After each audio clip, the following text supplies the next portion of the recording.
بسم اللہ الرحمن الرحیم۔ ناظرین، آپ کو بتاتے چلیں کہ حکومت نے مختلف شہروں میں سمارٹ لاک ڈاؤن اور نئی پابندیوں کا نوٹیفکیشن جاری کر دیا ہے۔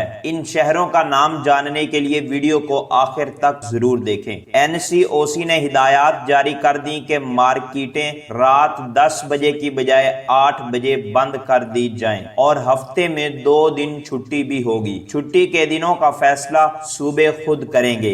میڈیکل سٹور، پیٹرول پمپ، تندور اور بیکریاں کھلی رہیں گی، جبکہ تمام مزارات اور سینما گھروں پر مکمل پابندی ہوگی۔ نوٹیفکیشن میں کہا گیا ہے کہ تمام سرکاری اور نجی دفاتر میں 50% عملہ کام کرے گا۔ 8 اگست سے ان ڈور شادیوں پر پابندی ہوگی اور آؤٹ ڈور شادیوں میں صرف 400 افراد شرکت کر سکیں گے۔ ان نئی پابندیوں کا اطلاق لاہور، راولپنڈی، فیصل آباد، ملتان، پشاور، ایبٹ آباد، اسلام آباد، مظفر آباد، میرپور، گلگت بلتستان اور سکردو میں ہوگا، اور سیاحوں کے لیے ویکسینیشن سرٹیفکیٹ کا ہونا لازمی ہے۔ ناظرین، مزید لیٹسٹ نیوز کے لیے اس چینل کو سبسکرائب کر کے بیل آئیکن کو ضرور پریس کر لیں تاکہ ہم آپ کو ہر خبر سے بر وقت آگاہ کرتے رہیں۔